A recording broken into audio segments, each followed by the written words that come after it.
ഗോവയിൽ നിന്ന് ബാംഗ്ലൂർ എയർപോർട്ടിലെത്തി ഫ്ലൈറ്റിൽ നിന്ന് ഇറങ്ങി നേരെ ബസ്സിലേക്ക്, അവിടുന്ന് എയർപോർട്ടിനുള്ളിലേക്ക്. ഇതാണ് ബാംഗ്ലൂരിലെ ടെർമിനൽ 2 കെമ്പേഗൗഡ ഇൻ്റർനാഷണൽ എയർപോർട്ട്. ലോകത്തിലെ ഏറ്റവും സുന്ദരമായ എയർപോർട്ട് എന്ന യുനെസ്കോയുടെ അവാർഡ് കിട്ടിയ എയർപോർട്ടാണ് കേട്ടോ ഈ ടെർമിനൽ 2. ഇതിൻ്റെ ഇൻറ്റീരിയറിന് world special award, platinum certification, അങ്ങനെ ഒരുപാട് അവാർഡുകൾ കിട്ടിയിട്ടുള്ള ഒരു എയർപോർട്ടാണ് ടെർമിനൽ 2. ഇതിൻ്റെ ഇൻറ്റീരിയർ ഫുള്ള് പൈൻവുഡ് കൊണ്ടും നല്ല രീതിയിൽ പ്ലാന്റ്സുകൾ കൊണ്ടുമൊക്കെ ഡെക്കറേറ്റ് ചെയ്തിട്ടുള്ള നല്ല ഇത് കാണേണ്ട ഒരു എയർപോർട്ട് തന്നെയാണ് ടെർമിനൽ 2. ഇതിലേ പോകുന്ന എല്ലാവരും പറഞ്ഞു പോകുന്ന ഒരു കാര്യമുണ്ട്, ബ്യൂട്ടിഫുൾ എയർപോർട്ട്, ബ്യൂട്ടിഫുൾ എയർപോർട്ട്. എല്ലാവരും, ആർക്കും പക്ഷേ ഇതിൻ്റെ ഒരു ഭംഗി കൂടുതൽ ആസ്വദിക്കാനുള്ള സമയമില്ല. എല്ലാവരും അടുത്ത ഫ്ലൈറ്റിനേക്ക് വേണ്ടി ഒക്കെ ഓടുകയാണ്. ഞാനും അതുപോലെ എൻ്റെ ബാംഗ്ലൂരിൽ നിന്ന് ട്രിവാൻഡ്രത്തേക്കുള്ള കണക്റ്റഡ് ഫ്ലൈറ്റിലേക്ക് കയറാനായിട്ട് അടുത്ത ഗേറ്റിലോട്ട് പോവുകയാണ്. അപ്പോൾ ആ പോകുന്ന വഴിയാണ് ഞാനും ഷൂട്ട് ചെയ്യുന്നത്. എനിക്കും ഒരുപാട് ഷൂട്ട് ചെയ്യാൻ ഇവിടെ ഉണ്ട്, പക്ഷേ ആ പോകുന്ന വഴിയിലുള്ള ആ കാണുന്ന ഭാഗങ്ങൾ മാത്രമാണ് ഞാനും ഷൂട്ട് ചെയ്യുന്നത്. നമുക്ക് സമയമില്ല ഒരുപാട് സമയം അവിടെ സ്പെൻഡ് ചെയ്യാനായിട്ട്.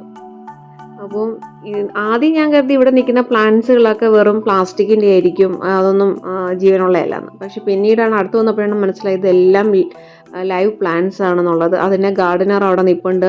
ഈ വാട്ടറിങ് ചെയ്യാനും അതുപോലെ തന്നെ പഴുത്ത മഞ്ഞ ഇലകളൊക്കെ എടുത്ത് മാറ്റാനൊക്കെ ആയിട്ട് അതിനെപ്പോഴും കെയർ ചെയ്ത ആളുകളുണ്ട്. വാഷ്റൂമും കാര്യങ്ങളും എല്ലാം വളരെ നീറ്റും വളരെ ഹൈജീനിക് ആയിട്ടുള്ളത് ഒരു എയർപോർട്ടാണ്. 2023 ഇത് ഓപ്പൺ ആക്കിയത്.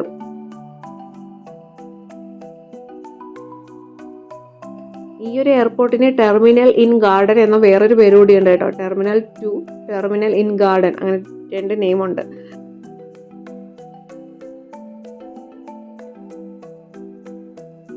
ഈ ഒരു എയർപോർട്ടിന് വേണ്ടിയിട്ട് 13,000 crore എക്സ്പെൻസ് ആയിട്ടുള്ളത്.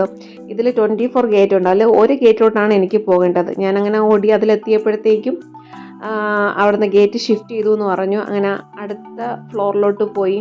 അവിടെ ചെന്നപ്പോഴത്തേക്കും ഞാൻ ഒഴികെ എല്ലാവരും ഫ്ലൈറ്റിൽ കയറിയിട്ടുണ്ടായിരുന്നു. ഞാൻ മാത്രം ഇങ്ങനെ അലഞ്ഞു തിരിഞ്ഞ് നടക്കുമായിരുന്നു. അപ്പം ലാസ്റ്റ് ഫൈനൽ കോളും കഴിഞ്ഞു. അവർ ഗേറ്റ് ക്ലോസ് ചെയ്യുന്നുണ്ടായിരുന്നു. ലാസ്റ്റ് ബസ് അവിടെ വെയിറ്റ് ചെയ്യുന്നുണ്ടായിരുന്നു. അന്നേരമാണ് ഓടിപ്പിടിച്ച് ഞാൻ അങ്ങോട്ട് ചെല്ലുന്നത്. അങ്ങനെ ഫ്ലൈറ്റിലോട്ട് കയറാൻ ചെന്നപ്പോഴത്തേക്കും അവിടുത്തെ ഒരു 2 ഡോറും ക്ലോസ് ചെയ്തിട്ടുണ്ടായിരുന്നു അവർ.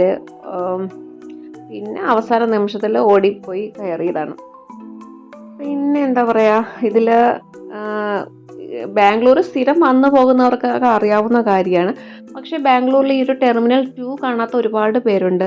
അതുപോലെ തന്നെ ലോകത്തിലെ ഏറ്റവും സുന്ദരമായ എയർപോർട്ട് എന്ന അവാർഡാണ് നമ്മുടെ ഇന്ത്യയിലെ ഈ ഒരു എയർപോർട്ടിന് കിട്ടിയിരിക്കുന്നത്. അപ്പോൾ അത് നമുക്ക് അഭിമാനിക്കാവുന്ന കാര്യം തന്നെയല്ലേ, നമ്മുടെ ബാംഗ്ലൂർ കിടക്കുന്ന ഈ ഒരു എയർപോർട്ടിന് കിട്ടിയത്.